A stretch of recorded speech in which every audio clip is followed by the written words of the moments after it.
gardez votre phrase, là. Donc vous nous aviez donné l'autre jour, là, vous pour me... Oui, vous pourrez l'incorporer directement au début de votre texte, et je vous le répète d'ailleurs, succinctement, nous procéderons à davantage de pauses. Oui, bon ben... Je commence? Commencez, je vous écoute. Bon, ben comme d'habitude, j'ai préparé la première question, là. Alors ça évoque votre passage clair de fin d'année. Et c'est un passage d'autant plus inattendu que nous n'ignorons pas que vous participez à d'autres événements en d'autres lieux de la planète. Oui. Et à cette occasion, vous fîtes allusion à la justesse par opposition à la justice. Sous des formes que je n'ai pas pu, hélas, recueillir convenablement. Oui. Vous communiquiez, ou plus exactement, vous télécommuniquiez à notre ami Patrick quelques valeurs dont nous avions débattu à l'orée du cycle solaire précédent. C'est ça, on traitait, si l'on peut dire, de l'étaphisme, ou tout au moins de ce que mes amis et moi en avons compris et retenu, afin de souligner, si je me souviens bien, l'harmonie qui émane du mouvement. Avec en arrière-plan de vos propos le dessein de conjurer une fois de plus ces notions d'immanentisme contre lesquelles je vous avais enjoint de prévenir votre entourage. Peut-être. Étant quasiment acquis que votre ami Patrick, à l'instar de certains de vos proches, s'emploie à décritériser progressivement rédemption, châtiment et autres pseudo-valeurs peu ou prou scellées en vos cellules mémorielles, mon intervention, en sa promptitude, n'a projeté qu'un ray de complémentarisation dans le cadre de votre argumentation du moment. Oui. Vous reformulez ce jour que ce savoir-vivre dans l'impunité n'équivaut nullement à se trouver vécu par l'immunité, tant surtout à vous faire concevoir que ce théorème s'uniformise dans la diversification du spécifisme. Oui, du spécifisme. Pour l'ensemble des couches constituant la superposition existentielle. Ceci devant s'interpréter avec la relativisation qui s'impose dans le cadre de la conceptualisation que vous avez actuellement de la loi des échanges à travers édaphisme et gestaltisme. Quant aux événements auxquels vous faites référence géographiquement et que le mouvement me propose de vivre selon l'ordonnancement magnétique dont nous nous entretâmes, sachez dès lors qu'ils sont liés à nombre d'éléments que nous aborderons partiellement en temps choisi. Oui. Exprimez verbalement votre pensée, je vous écoute. Non, mais je songeais précisément à Maglouf, là, que nous avait déclaré l'autre jour, la sauvette, que vous vous livriez, je ne sais pas si l'expression est appropriée, à une gestion de l'espace vectoriel. Effectivement. Et comme je viens de vous le signifier, il en sera question à un moment donné de notre dialogue d'aujourd'hui, du jour. Je vous écoute. Bon, ben, vous avez dû voir, j'ai tiqué un petit peu tout à l'heure sur le mot spécifisme. Oui. Vous avez prononcé ce mot et je crains d'y prêter un sens pas trop complet, bien que j'y décèle les racines avec la spécifique, spécificité, espèce, entre autres. Voilà, c'est ça peut-être qui vous... À nombre d'occasions, vous avez pu relever que nous utilisions sciemment des néologismes. Oui. Cette méthode, modulant notamment suffixation et quelquefois préfixation de certains termes de votre langage, garde pour finalité d'induire, par l'intermédiaire de votre ressenti, la permanence du mouvement en le pensé. Oui. Ainsi, vous formulez naguère à votre ami Jean-Luc une interprétation déductive fort qualitative du vigilantisme auquel l'existence vous avouez, en référençant la mise en équation perpétuée dont vous savez être l'objet. Oui, je me souviens.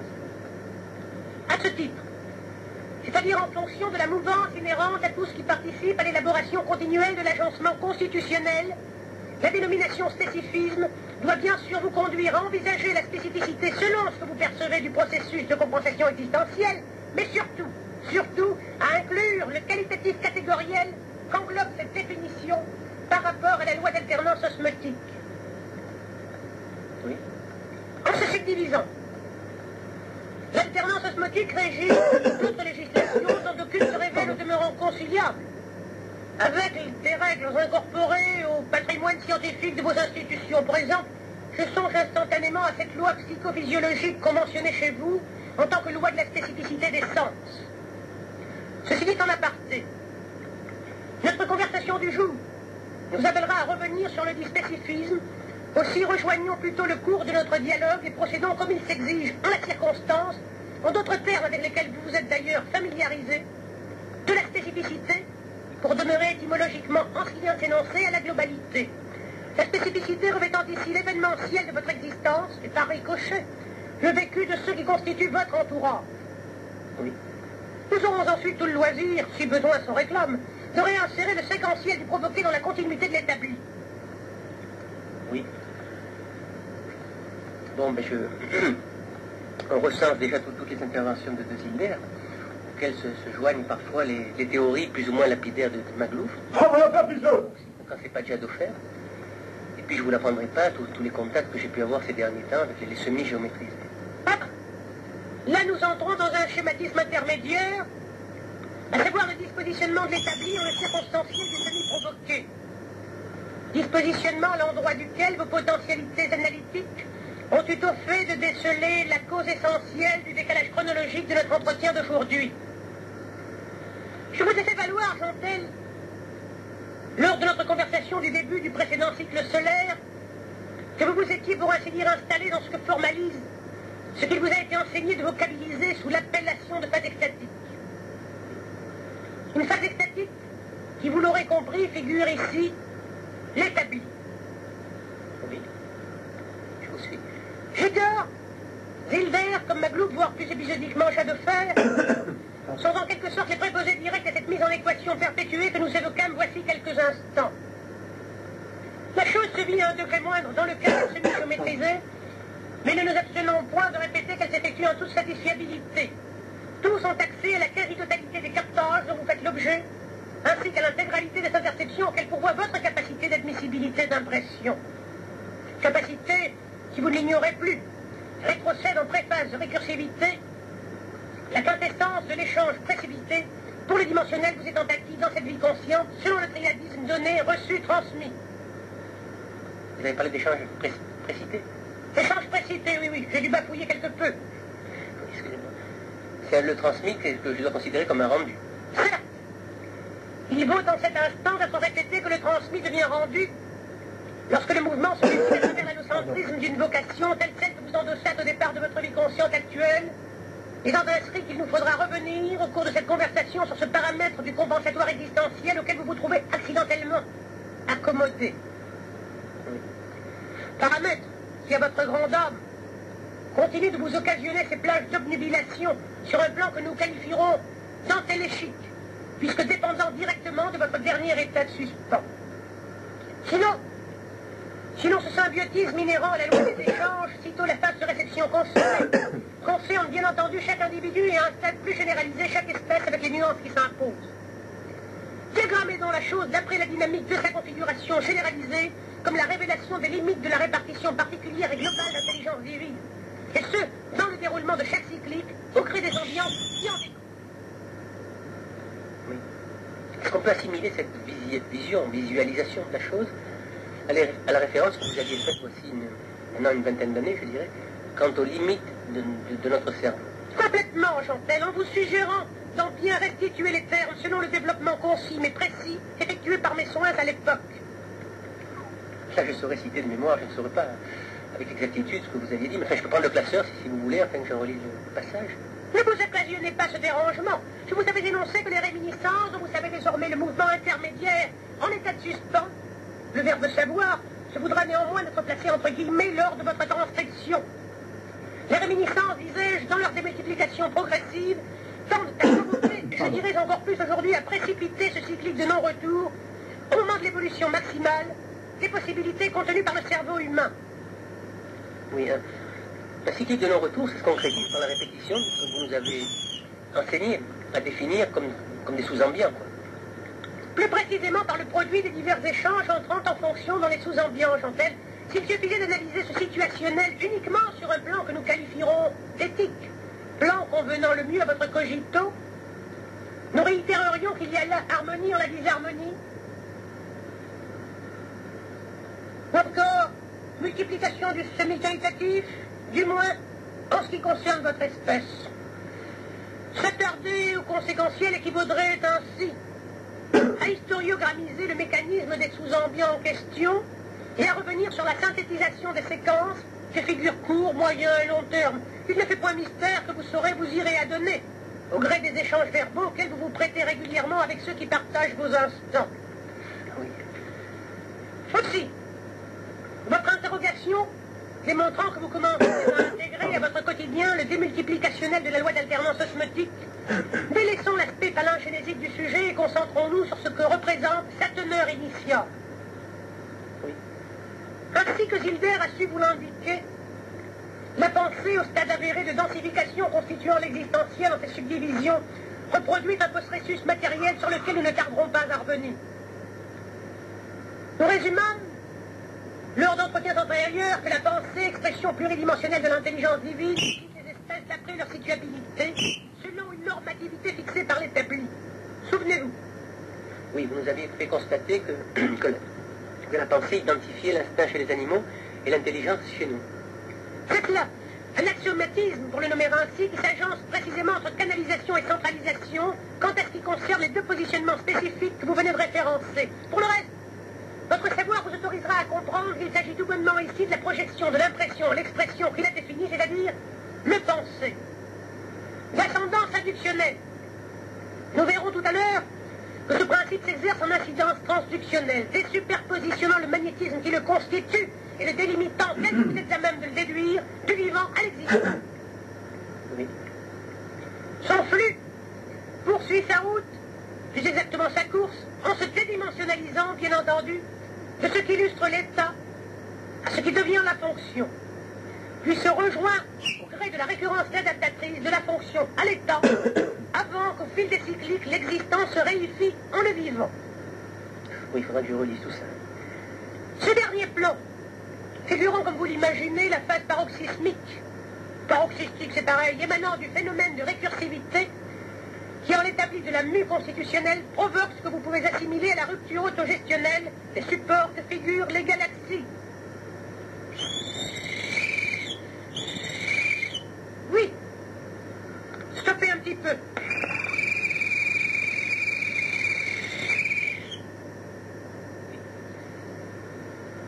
Oui, formulez votre question, là. Vous avez une question? Oui, ben là vous parliez du cyclique de non-retour. J'allais vous demander si on devait comprendre que la fonction peut procéder à l'élaboration d'un état. Qu'entendez-vous par là? Précisez. J'entends par état le positionnement, précisément le cyclique de non-retour. J'ai entendu, Jean-Tel. Dès que l'existentialisation se stratifie au gré de la démultiplication arrivée au systématisme originel, n'avez-vous pas abordé récemment avec Gilbert qu'esprit et matière, en marge de leur autonomie, appartiennent au même mouvement du origine spatio-temporel? Oui. Oui, c'est vrai. Ce mouvement que j'ai de faire vous a par ailleurs fait opportunément transcrire sous la terminologie de flux universel dont Gigor vous a ensuite fait entrevoir que vous saurez nommer désormais l'holonomisme. Oui. Un point de non-retour est une existence, Chantal. Considérez qu'il identifie en quelque sorte le caractère provisoire de la géométrisation de ce que revêt, à votre échelle, la dimensionnalisation du temporel, donc l'entièreté, pour ceux qui nous interceptent de court trait, de ce qui a trait au sens dit chronologique dont votre espèce a fait sa référence majeure. Oui. Alors là j'avais une question, ça vous le savez évidemment, qui me trotte dans la tête depuis un moment, et comment peut être compatible, comment devient compatible la notion d'un point de non-retour dans un ensemble, je dis bien universel, Oui, où tout semble connaître une récurrence. un point de non-retour, à quelle strate d'existence se révèle-t-il, se trouve initialement répertorié en l'établi et c'est cyclique, Chantal, si vous préférez. Il est intégralement intégré dans l'ordre implié du temps. Sa praxis le détermine selon l'adéquation des forces générant ces cycliques et leurs ambiants, en leur spécificité volumique existentielle. Oui, là vous évoquez le circonstanciel. Incontestablement, Chantal, dans un dimensionnel ou un positionnement tel que vous l'avez avancé, dont la mouvance édifie ce que le sémantisme baptise à raison l'événementiel. Événementiel auquel, rappelons-le, reste adapté chaque espèce géométrisée et s'adapte variablement toute espèce semi-géométrisée. Oui. Ceci étant admis, il importe occurrentiellement de ne point relâcher votre attention dans le fait qu'aucune localisation matérialisée ne détient le pouvoir de se maintenir en sa densité initiale. Oui. Nous vous l'avions indiqué. Il vous suffira de vous y reporter au gré des fluctuations de la masse ectoplasmique, tout ce qui se projette. Et c'est la nature même de l'événementiel se renvoie avant d'entreprendre un nouveau cycle, toujours axé sur la procédure triadique développée post-existentiellement par la loi des échanges, à savoir réception, projection, envoi. La récursivité, vous ne l'ignorez plus, incombe au spiralisme. Simplement vous appartient-il de concevoir qu'en l'irréversibilité de la réversibilité, similairement aux récupérations post-structures parmi lesquelles, soit dit en passant, se comptent les muses évolutives, il s'élabore, pour tout dimensionnel, une graduation de ce que vous pouvez considérer comme un effet de la superposition. Oui. Cette reconduction, n'étant pas intégrale une fois le cyclique abouti au terme du développement de son mouvement spiralien, il se crée un astatisme que nous nominalisons, excusez-moi, sous le syntagme de point de non-retour. La phase, pour la situabilité provisoire de l'effet produit, est partie intégrante de ce que représente l'évolution. Évolution, rappelons-le, ne formulant nullement une avancée potentielle en l'idée que vous vous faites d'une quelconque progression hiérarchisante en chaque dimensionnel acquis, mais bien, ainsi que cela fut exprimé, ce qui traduit l'élaboration continuelle de l'agencement constitutionnel. Oui, est-ce que ce processus de mutation Oui, s'accorderait à ce qu'a dit alors Magou sur la lumière par rapport à son changement de vitesse? Auquel cas, on ne serait pas complètement responsable de l'avènement du point de non-retour. il s'affirme effectivement que nous venons d'aborder ici l'une des résultantes de la variabilité de la dynamique inhérente au directionnel luminescent qu'a évoqué de brève mais fort satisfaisante manière une modulation dont Gigor vous avait déjà averti, avec entre autres but celui de vous inviter à modérer certaines de vos certitudes apprises. Souvenez-vous. Oui, je me souviens. Je me souviens, je songe sur ces entrefaites que mon ami Patrick a voici quelque temps attiré mon attention, je dirais. Le fait que Rasmussen, Karzenstein, aviez parlé de constance en matière de lumière. Incontestable vérité, Gentil. Je vous inviterai également à mobiliser votre souvenance pour réactualiser l'énonciation équivalente, quoique mieux imagée de Birkitz, vous confiant lors d'une conversation antérieure les ténèbres sans lumière. Oui. Ce rappel visant à rallier votre concentration attentive au nuancement qui s'impose à l'écart des propos que vous m'accordez et que je revendique, certes, mais en marge du figement dans lequel le cogito de vos semblables tente à confiner l'expression multidimensionnelle. Oui. Vous savez, vous ne l'ignorez plus, Gentil. Seul le donné est permanent. Oui. Cela ne fut et ne sera jamais le cas du reçu, dont vous avez par ailleurs effectué à ce jour une approche plus approfondie, plus concrète. Oui. Je sais que Karzenstein a par la suite réabordé le problème de la spasmodicité de l'échange auquel prend part votre espèce en insistant sur la séquentialisation de votre mode de vie. Elle vous a conduit à ressentir l'importance fondamentale que savent y revêtir les plus directionnels, sur lesquels je vais du reste la laisser poursuivre, non sans éviter préalablement reproche à une révision de ce qu'avait expliqué Gigor un quart de siècle auparavant. Oui. Son exposé sur l'émission, l'absorption, la réflexion de la lumière, selon la modalité du prisme que nous définirons comme associé à votre perception visuelle, souligne idéalement la fusion de la fusion en la diffusion. Parachevons en d'autres termes ce que conceptualisa pour Gigor, en ajoutant que toute percussion enclenchant une ou des répercussions, il se propose donc, en le désuperposé de la temporalité dimensionnelle, traverser une miscibilité des constituants existentiels, Gentil. Il va de soi qu'en procédant à cette élaboration spatio-volumique, Là, il s'agissait des couleurs, mais ceci reste valable, avec les variances qui s'imposent pour chaque constitution. Il se révèle antérieurement à toute modification spécifique, une déperdition de la dynamique luminescente chantée. Ce point particulier de la sorte commentée ne vise rien d'autre qu'à édifier la différenciation qui ne saurait s'égarer de l'esprit entre ce qu'est le don et ce que devient sa réception. Oui. Là, vous devez me voir fortement surpris par votre intervention. Oui. Parce que, eu égard à ce que vous m'aviez laissé entendre en juin 88, Oui. votre présence serait-elle due, pour résumer vos mots de l'époque, à quelque chose qui s'est produit? Et vous n'aviez pas alors envisagé? C'est une question bête peut-être. Ne laissez pas la densité de l'instant accentuer votre trouble gentil. Jugulez la pression ambiante en la recevant telle une expression du manifesté avec lequel nous faisons corps, y compris lorsqu'il nous surprend. Est-ce que Karsenstein n'aura pas manqué de vous le signifier? Bon. Ne nous égaillons pas dans davantage de sentimentalisation conjoncturelle. Oui. Convenez, Jean-Tel, qu'à l'instar de ce que vient de prononcer Rasmussen, s'accomplit sur l'heure une expression du manifesté en l'ordination de ce que Maglouf vous a compendieusement décrit sur vos cartes de connexion de pensée vivante. Ah, d'accord. C'est pour ça que vous avez parlé de Courtrai tout à l'heure. Ceci entendu, réintégrons le cours de notre débat en revenant à la lumière et à ses caprices, si vous m'autorisez ce trait d'iconisme verbal. Mais avant, nous allons procéder à une pause, quand même. Oui, si vous voulez.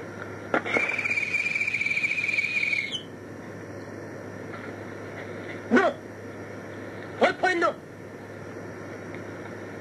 Donc, par rapport à la lumière, à des périodes différentes, nous avons agi en sorte que vous saisissiez de couleurs, formes et sons n'existaient dans leur diversité qu'en raison de la variation de la vitesse de la lumière, qui, ainsi que vous l'aurez déduit, ne configure rien d'autre que la vitesse des flux directionnels. Ah, d'accord. C'est en réfléchissant quelque peu sur l'astatisme résultant de la fulgurance du contact issu circonstanciellement de la divergence de ces courants que vous vous montrerez plus à même d'envisager, du moins intellectuellement, la modification de la vitesse de la lumière. Oui. Oui, oui. Préconisons à l'endroit de ce point de détail une extrapolation axée sur certaines pratiques inductionnistes, menées en bon ordre.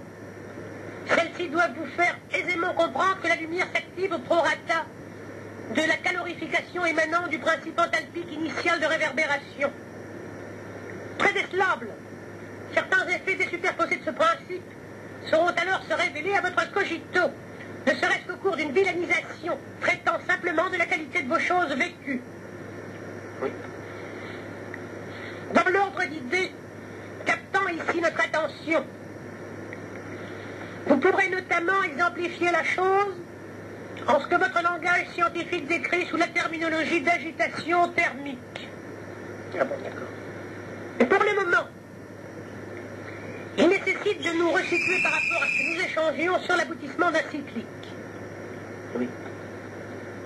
Ainsi, si l'avènement d'un point de non-retour reste lié, tel que vous le présupposez, aux vicissitudes du processus électromagnétique, lequel au départ est enveloppé, on l'établit. Nous nous attarderons à la définition de l'enveloppement sous peu.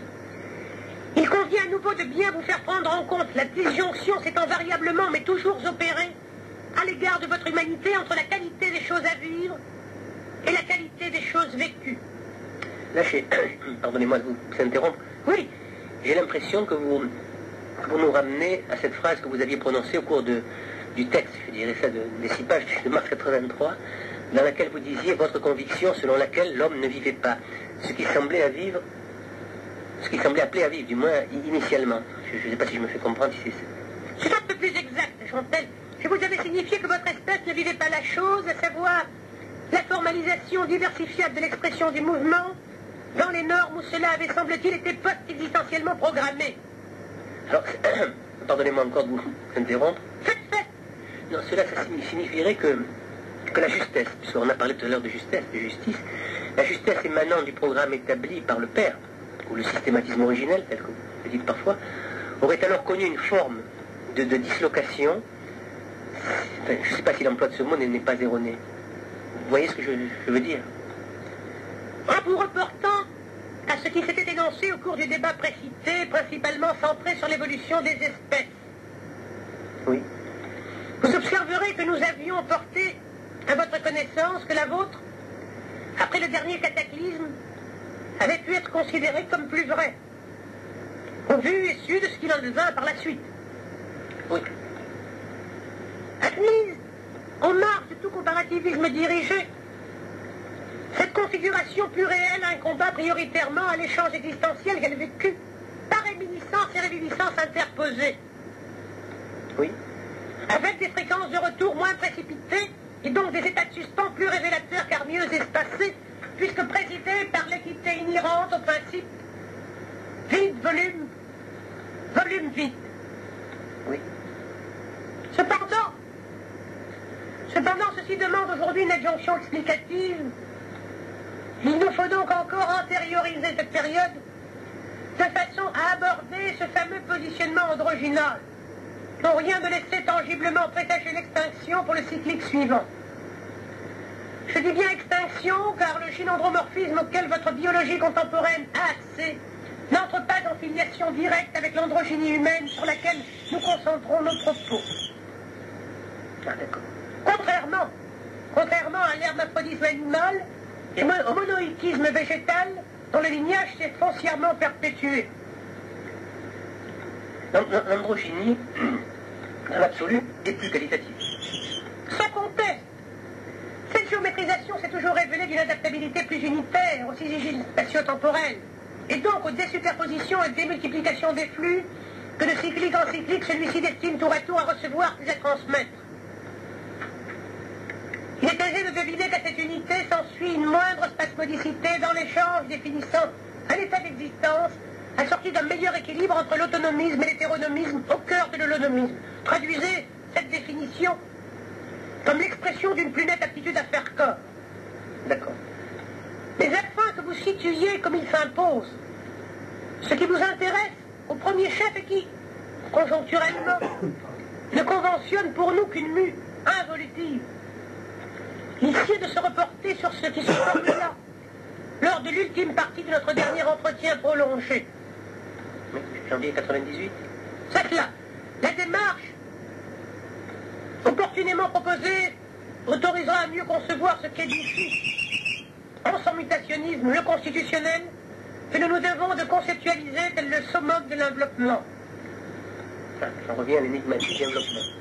Que je vous engage à définir tel un ensemble de fonctions enroulées sur elles-mêmes à l'intérieur d'un état qui s'actualise en permanence en écoulant les dites fonctions. Schématisez-le simplement, tel l'ordonnancement de l'ordre implié.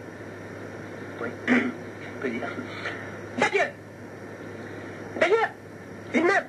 une opportune, je dirais, exhumation de vos souvenirs vous ramènerait à une convenable démonstration du concept en sa démultiplication. Le développement? Cette démonstration, effectuée par Virgins, voilà presque 2 décennies, se trouve du reste relatée dans le second recueil de votre récit. Alors, là, ma mémoire défaille, ou plutôt je vois pas ce que vous voulez que j'en exige. allons, Jantel, ne fut-il pas conseillé à votre ami Jean de s'extraire de l'enveloppe dans laquelle il se trouvait enfermé? Ah, je voyais pas ça comme ça. Il ne s'agissait là rien d'autre que de mobiliser un sous-enveloppement, se devant de fonctionnaliser une abstraction de soi en devenir. Bien. Cette parenthèse refermée, repositionnons-nous dans l'enveloppement initial précité. Prenons la masse ectoplasmique à votre palier perceptuel présent. Paré de ce que nous nommerons l'informationnel en la permanence du mouvement post-originel qui l'agit. Cette polycondensation va métamorphoser la matière subtile qui la rend situable en la matière moins noble, car plus densifiée que représente le formationnel. Ce second facteur, faut-il le préciser, préfigure en chaque localisation existentielle patente tout ce que nous définissons en tant que des superpositions. Oui. Voilà, Chantel, très schématiquement résumé, comment la démultiplication du polymorphisme précellulaire en l'isotropisme de la dynamique spiralienne engendre à ces divers stades de volumisation l'hétéromorphisme dont vous a incidemment parlé Maglouf. C'est la raison qui vous avait fait évoquer non pas une, mais des espèces humaines. Ça m'avait un petit peu choqué, ça. Assurément. Et qu'il soit dit succinctement que si, à notre instar, la longévité consciente impartie à vos semblables permettait à ces derniers de reconvertir événementiellement la réversibilité graphique du temporel dimensionnalisé, chacun constaterait qu'en les cycliques précédents, sur le support auquel vous appartenez, et en fonction d'un environnement adéquationné, coexistèrent d'autres espèces humaines géométrisées que celles subsistantes aujourd'hui, dont bien sûr l'incontournable androgyne que mentionnent certains de vos ouvrages littéraires. La mythologie, la Bible. Il se précise donc, pour ceux de votre entourage qui se seront penchés analytiquement et avec une certaine acuité sur ce que vous transcrivîtes de notre dernier entretien au sujet de la cosmogonie, que les flux directionnels engendrant des existentialisations demeurent imprimés. Conséquemment, ils agissent en vecteur tout au long de leur trajectoire curvilinéaire par l'effet primal de réverbération précellulaire, y compris lorsqu'ils procèdent à cette coalescence que je vous ai engagé à considérer comme la résultante de la polycondensation précitée. De la sorte, en usant de cette capacité d'éveil, chacun sera versé à comprendre qu'antérieurement à l'astatisme existentialisateur, de la parallélisation du mouvement se déclenche le phénomène de déflexion, d'où se démultiplie le mécanisme d'orbitalisation annexé par le spiralisme, consécutivement à l'entremêlement, l'enchevêtrement de ce qui s'intertisse, que vous traduirez par ce qui se tisse entre, au gré de l'osmose attractive et qu'il convient de nommer des couloirs, s'établissent alors les positionnements qui s'intersectionnent encore, avant de fusionner à nouveau pour s'équationner volumiquement entre direction donnée et direction reçue. Et la liaison qui ne va pas manquer de vous apparaître, du causal au conséquentiel. Conceptualisez-vous mieux la chose à présent entre son cheminement et son aboutissement. Disons que je crois comprendre que la dislocation que j'ai pu évoquer se révèle être une conséquence des différents positionnements, je ne sais pas si je suis bien clair, acquis dans l'espace-temps, et la différenciation majeure qu'il y a entre les espèces incomberait alors au fait qu'en direction reçue, les dites espèces existant sur notre planète, donc là, dans la vôtre, puisque vous nous aviez confié avec nous depuis le départ, n'appartiennent pas initialement au même support. Je ne sais pas si j'ai été clair, hein, excusez-moi, mais... Avec évidemment, nommez-on de le préciser du flux endoparticulaire constituant le temporel dimensionnalisé, tout ce qui sous-jacent le circonstanciel, à savoir le déploiement de l'ordination impliée de l'agencement constitutionnel. Vous l'aurez déduit, ce processus pourvoit également à l'amalgame des potentialités qui, émanant du suspensif, génère l'ensemble, ce qui devient pour toute cellularisation localisable suspensante que nous vous avons invité à définir en tant que capacité d'admissibilité d'impression. Il s'affirme, parmi tous les positionnements auxquels vous faites référence, que cet ultime état intermédiaire prélude, en effet différé pour chaque formationnel avéré, à l'émergence de la conscience ou état conscient. Oui. Un instant. Ce conscient d'être affichera ainsi ses mœurs dans chaque existence individuelle, puis collectivisée, en osmose avec les stratifications provenant du déflexionnisme observé par la direction donnée, avant qu'elle ne devienne direction reçue. Et là, on en revient à la démultiplication de l'intelligence divine. Donc à la pensée, j'entends. Élément essentiel, s'il en est, qu'il vous fut donné d'aborder plus ou moins inopinément ces derniers mois. Là, il me vient à l'esprit... Oui, mais après vous observerez une pause, parce que vous êtes assez fatigué, là. Oui, c'est bon. Oui, il me vient à l'esprit, enfin, vous savez ce qui me vient à l'esprit, l'intervention de Maglouf qui nous signalait que... C'est cela, j'entends. En devançant mon intervention d'aujourd'hui, Maglouf vous a incité à évaluer plus nettement que ce qui s'épand du fixisme originel se veut hors ambiant. Si nous acceptons de considérer l'état de suspens, de tous les états de suspens, tel l'état du non-pensé par excellence. Ah, d'accord. Comprenez bien, j'entends, que le temps n'apparaît dimensionnel qu'autant qu'il est loisible d'en enregistrer un exercice là, seulement lorsqu'il fait office de situabilité de par le mouvement qu'il anime. Remémorez-vous l'effet synchrotroniste lié au systématisme originel. Le donné parvient à se déceler à son stade préexistentiel ainsi que nous venons de le voir. C'est au fil de son déroulement et de la solidification progressive s'opérant au gré de l'excitation endoparticulaire, détournements frictionnels et autres émulsions précellulaires, puis postcellulaires, qu'il se révèle principe matérialisant avant de devenir le processus matériel dont le formationnel rend témoignage en des superpositions comme en des multiplications. Schéma que nous vous avons fait visualiser en tant que voyage de la pensée visitant tout de ce qui vit à ce qui existe. Oui. Je ne vous occasionnerai point de véritable étonnement en vous précisant que l'alternance osmotique, au fil du graduel ordonnancé par l'établi, n'a plus qu'à légiférer les positionnements dans l'ensemble de leur diversité structurelle, avec pour référentiel majeur le symbiotisme qui se détermine dans le faire-corps. Observez une pause.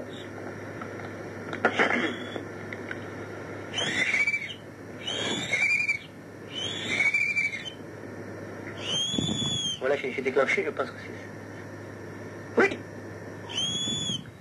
Je vais vous parler de l'alternance osmotique qui, au fil du graduel ordonnancé, légifère les positionnements. Oui, si je m'abuse, ce graduel ordonnancé par l'établi et qui attribue les normes là, auxquelles vous venez de faire référence.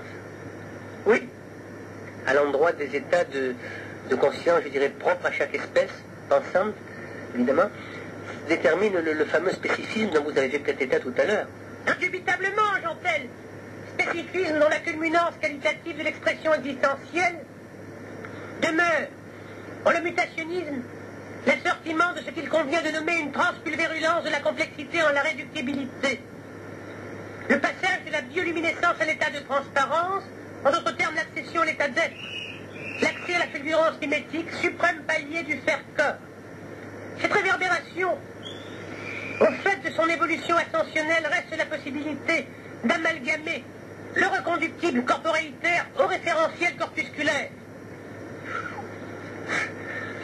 Concevez la chose tel un effet du phénomène de réversibilité sur lequel nous nous attarderons opportunément lors d'un prochain entretien. Bon, là c'est quand même dense ce que vous dites, comme d'habitude d'ailleurs. Je voudrais revenir un peu aux androgynes. Les androgynes que vous avez côtoyés ont eu accès à cette législation mutationniste, hors de laquelle je dirais que tout est voué à exister géométriquement. Oui. Est-ce qu'on peut assimiler leur tentative d'élévation à une démarche qu'ils auraient jugée propre à les propulser, je ne sais pas si le mot est juste, vers cette évolution, donc, je dirais ascensionnelle, hein, ce n'est pas l'évolution dont vous parlez dans l'élaboration, à laquelle chaque espèce pensante semble aspirer. Dès l'ère précataclysmique précédant sa disparition, cette race humaine qui se trouvait déjà en sous-nombre par rapport aux autres espèces géométrisées s'estima, à juste titre, menacée par les effets néfastes qu'engendrait le populationnisme dérégulé de ces dernières. Averti de la déstabilisation généralisée que représente à terme le dépassement d'une quantité viable, ne serait-ce ainsi qu'il vous a été signifié au premier degré, que parce qu'un plus de matière correspond à un plus de déchets, les androgynes tentèrent d'instaurer ce qui se identifierait chez vous aujourd'hui un contrôle des naissances. Régulation des naissances. Hélas, l'initiative par trop décalée pour l'entendement de leurs voisins échouant, et le mouvement spiralien s'accélérant, la situation empira telle que nous allons le voir dans le sens où, similairement à ce que détermine la tendance actuelle, les prémices d'un désordre des formes se révélèrent, dénaturant profondément ce qu'avait été jusqu'alors le suspensif. Suspensif qu'il sied circonstanciellement de visualiser en tant que champ où s'ordonnance les revit.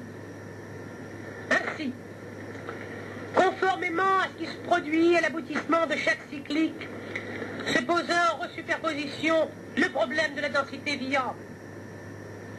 Densifier exagérément le viabilisme dans le contexte toujours particulier d'une récurrence réadaptatrice de la sorte collectivisée enclenche une forme de désordre qui s'exerce en effet différé. Vous pluraliserez effet différé.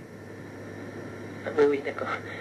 Comprenez sur ces entrefaites que les flux directionnels, au stade où ils se révèlent pratiquement incontrôlables, notamment de par la modification de leur vitesse, procèdent à une transstructuralisation englobant toutes les natures de formes conférées par l'existentialisation en cours. Oui. Soulignons, entre parenthèses, que chaque changement enregistré formationalise ce que Silbert vous invitait à traduire par état actuel. Il importe de conserver en permanence à l'esprit que ce genre de représentation concerne la totalité des positionnements intermédiaires dont nous venons de rappeler la fonctionnalisation dans le cadre des revis. Ça revient à dire que l'état de suspens se trouve à la merci des flux. Bien évidemment, Jean Tel, et ce, réitérons-le sans exception.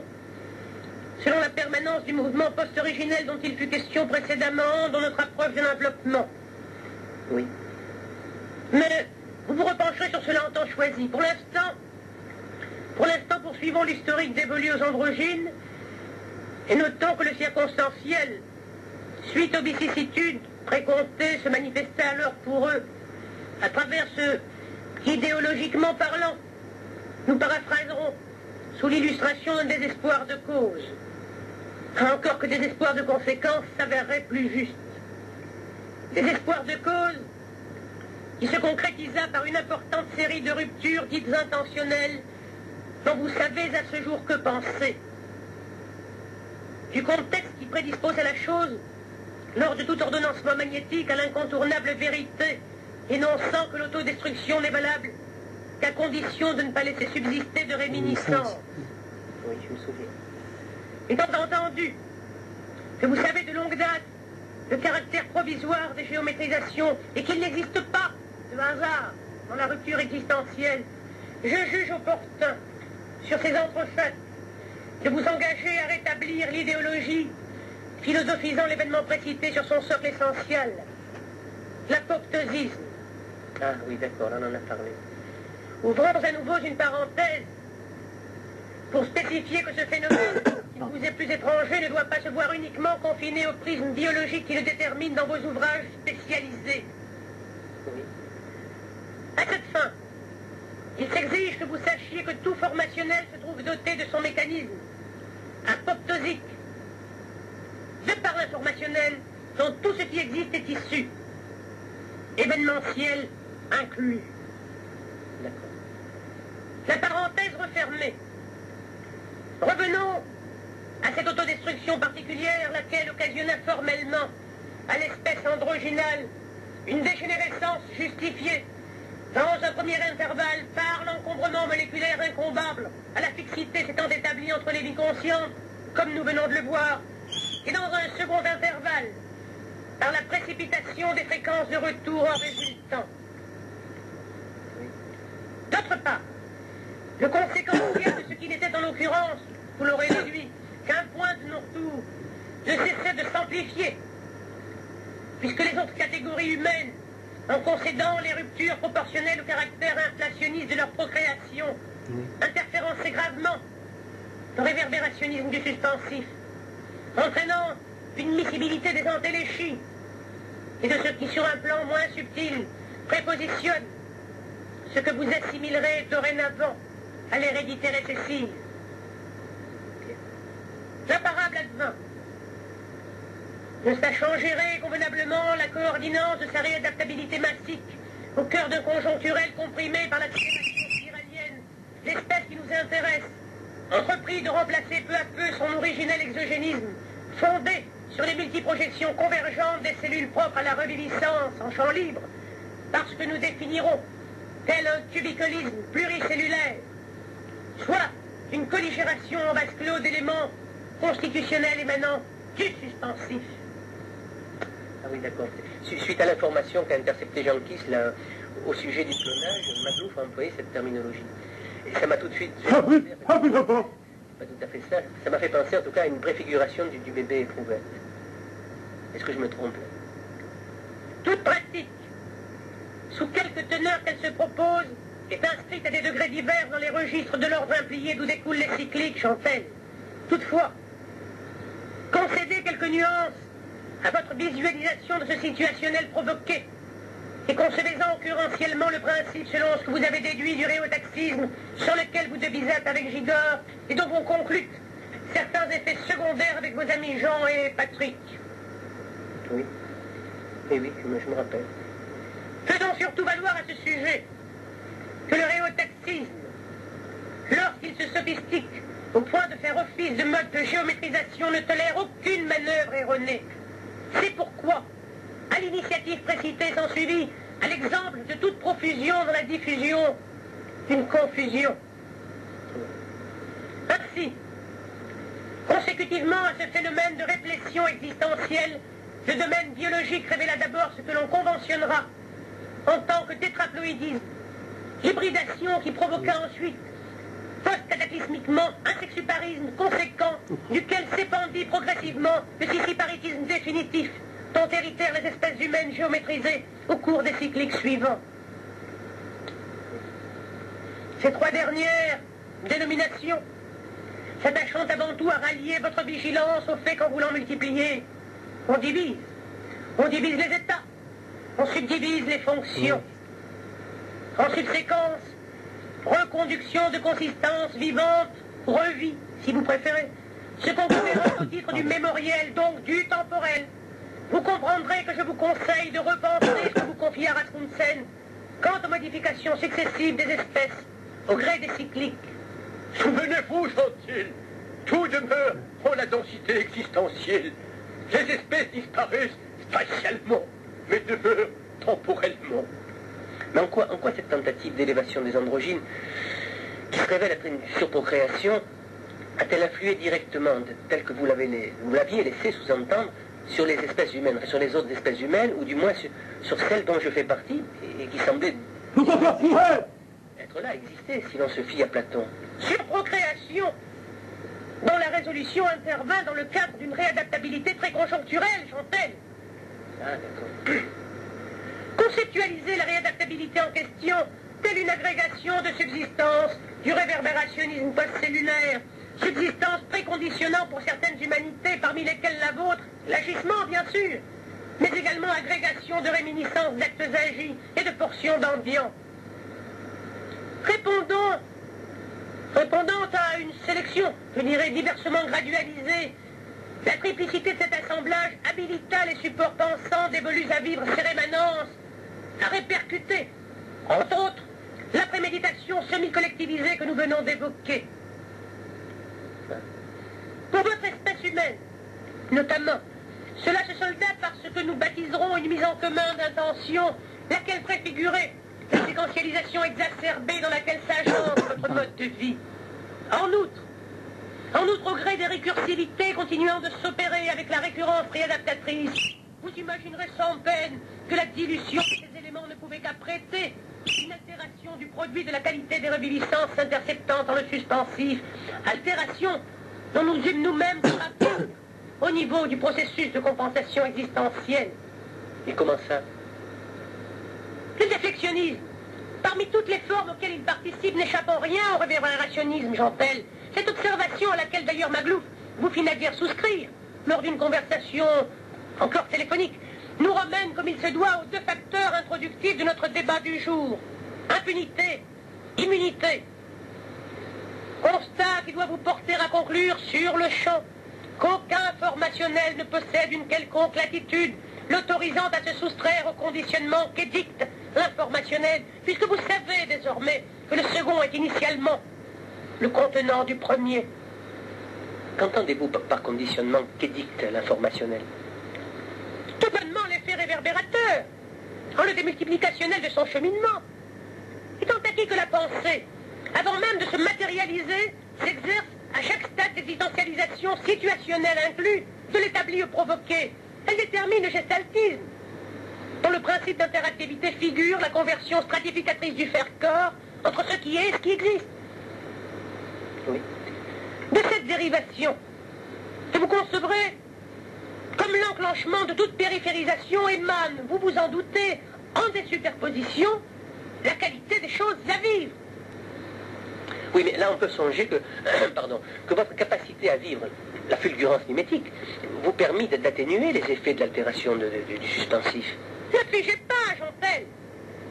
N'oubliez pas que jusqu'à l'avènement du présent cyclique, nous existâmes en tant que civilisation, avec toute la préjudiciabilité que colporte ce genre de localisation. Nous passâmes pour lors la majeure partie du cyclique succédant à la disparition progressive des androgynes dans un état de semi-géométrisation. Oui, d'accord. Bien que nettement moins minéralisé, nous présentâmes cependant une manifeste homologie avec les espèces humaines, se manifestant à vous depuis plus de 30 cycles annuels. Ce positionnement, nous maintenons dans l'incapacité de contrôler de façon efficiente et continue l'échange gazeux existentiel, nous ne dûmes à la coordinance inhérente au spécifisme de notre provenance post-originelle de nous adapter aux translations cinétiques qu'elle est engendrée. En effet différé, selon le principe autocorrectif éclos du processus de compensation existentielle, la mue constitutionnelle. Oui. Oui. Pour plus de détails, sachez que de cette dernière émana, de par le gestaltisme préévoqué, un renouvellement de l'espace vectoriel qu'il sied de visualiser ici sous son identité géométrique. Oui. Ce renouvellement s'accomplit au gré d'une subparallélisation. Sub, n'est-ce pas, SUB, au début, d'accord? Oui, d'accord. De continuum spatio-volumique. Subparallélisation de continuum spatio-volumique, dont vous vous trouvez susceptible de situer la cause en l'insertion, ou plutôt l'intercalation de portions d'espace vide advenues durant le remodelage du suspensif alors en cours. Oui. La chose se réalisant lors de toute période précédente suivant un ordonnancement magnétique. C'est le fameux principe autocorrectif dont vous venez de parler. Tout à fait. Quant à l'effet différé sur lequel vous êtes en droit de vous interroger, il se manifesta ultérieurement suite au faire-corps que nous réalisâmes avec la pression, à l'occasion du cataclysme nous ayant conféré la consistance dans laquelle nous nous situons depuis. Vous avez parlé d'une limitation pour les espèces semi-géométrisées en ce qui concerne l'échange gazeux existentiel. Et il semble que cette limitation incombe aux effets de la pression. La semi-géométrisation, à l'instar de toute volumisation, reste vouée à subir la plupart des effets de la pression, Jean-Tel. Là encore, nous pouvons nous livrer au jeu des préfixations énumérant dans l'ordre pression, impression, expression, instauration immuable s'expresse en démultiplication selon les ambiants et les espèces, sans figement dispositionnel précis, compression, oppression, dépression, dont nous apprécions bien vite l'appartenance à des degrés variables, à la législation d'alternance. La loi d'alternance osmotique. Une fois le mouvement s'enclenchant du fixisme originel, il s'avère que la loi d'alternance osmotique demeure la gestatrice de tout astatisme, et ce, reformulons-le en d'autres termes, dans l'intégrale diversité des paramètres se révélant le choisi de l'établi. Rasmussen vous a parlé de percussion, de répercussion à propos de la lumière. Je vous convierai pour ma part à entrevoir graphiquement l'alternance osmotique à travers le théorème collision.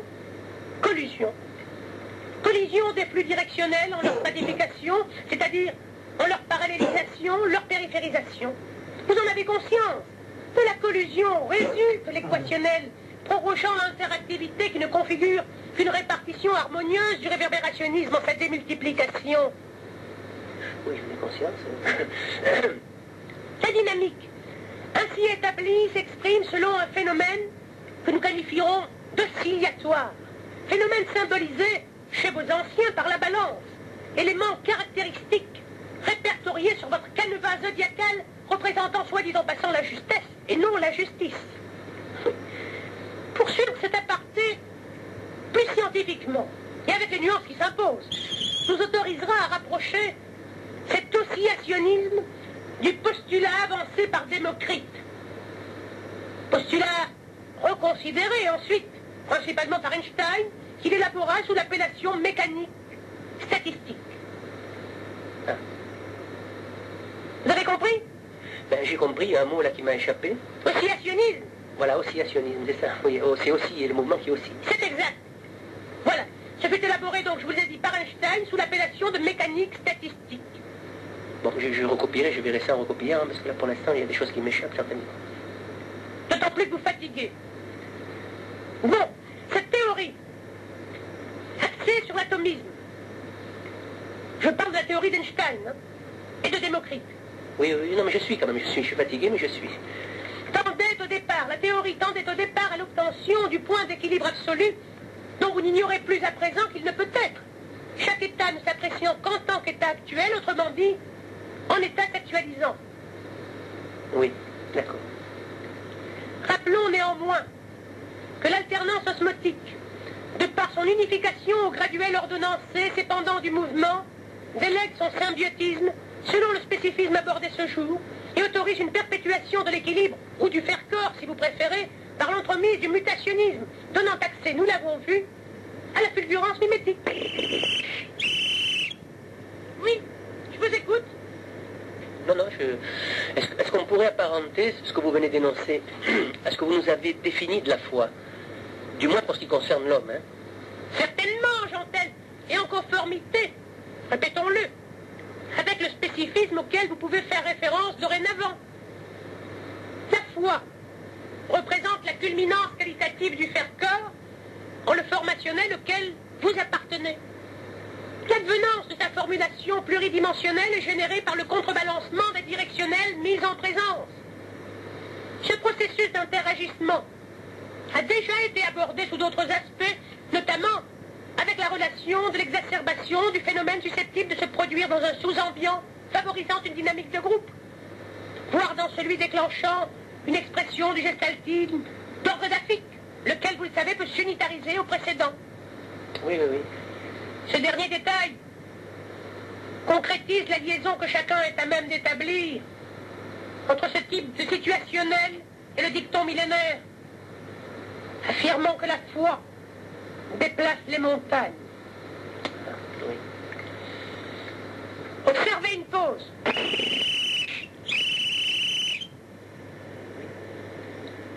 Oui. On peut en parler de la foi, là. Étant donné que vous avez quelquefois parlé de vacillement à l'égard de la foi, est-ce que celle-ci fait partie des fonctions qui ont connu chez nous une subdivision suite à la division de l'androgyne? Les cycles solaires, succédant à la fissiparité, ou scissiparité c'est pareil, définitive de l'androgyne, connurent une recrudescence de l'hétéromorphisme, due avant tout aux modifications progressives de l'espace vectoriel. Nous l'avons vu, la transstructuralisation en sa globalité concerne tous les états et leur fonctionnalisation. Ce mécanisme, ne l'oubliez pas, appartient à l'ordre implié. Donc, initialement, à la pensée. De l'informationnel au formationnel, ce mécanisme, disais-je, en se déployant, subordonne la qualité des choses à vivre et à revivre à l'indivise loi des échanges. De ce fait, l'absence du positionnement intermédiaire que constituait l'androgynie contribua à rompre, en quelque sorte, ce qui correspondait à une chaîne évolutive. Conséquemment, et d'après ce que je vous ai expliqué tout à l'heure, suite à votre questionnement sur une éventuelle dislocation du programme établi, pour reprendre vos termes, l'hétéromorphisme dont nous débattons, consécutivement à la répartition des réminiscences dont nous fîmes état voici quelques instants, révéla, en ce que vous assimilerez à une valeur de remplacement, une fragilisation d'ensemble des espèces humaines géométrisées, que l'on finalisera psychiquement par un surcroît d'hétéronomisme et physiquement par une létalité augmentant sans cesse. Les deux facteurs se voulant étroitement liés, comme bien vous vous en doutez. Une fragilisation qu'il est bon par ailleurs d'assimiler à une existence, similairement au point de non-retour évoqué antérieurement. Oui. Bon, tournez la cassette. Enfin,